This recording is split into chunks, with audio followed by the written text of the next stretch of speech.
part that I've learned working with these athletes and being friends with them is that I love how they're always trying to get better. Our mindset is continual improvement. I think there's a lot of adaptation that happens in golf because there are so many different parts of your game. You've got your putting, you've got your leg putting, your short putts, your chips, your pitches, your wedge shots, your iron play, shaping different shots, like off the tee, and then your mental game. There are so many different aspects of golf that there's never going to be a time, or very rarely, where all of those things are going to be on.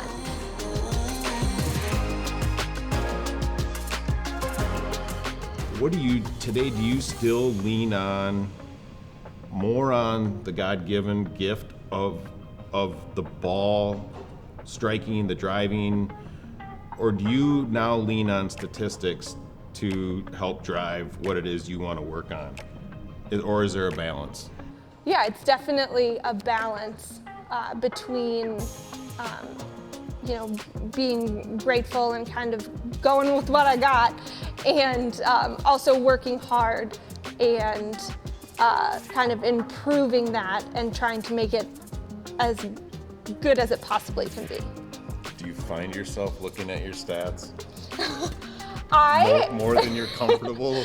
I actually have stopped that habit. I have in the past. All right, good job.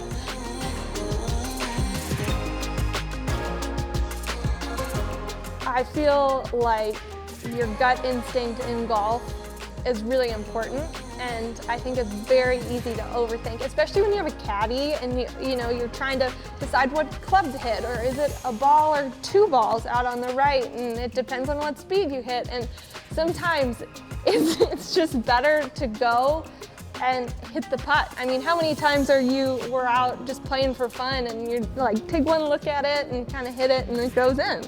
And so I think that's something that's really hard to do because you want to make sure it's right, and you want to make sure you're doing all that you can to make a good decision. But sometimes you just got to let that go and play golf. Way too often, we want to overanalyze, we want to overread, and at the end of the day, you just got to get up and hit it. The good thing for you is you're usually putting for birdie. I'm usually putting for par. See, I'm the biggest fan of people making that mistake. I'm the biggest fan of us maybe not reading it right if we learn from it and if we move on.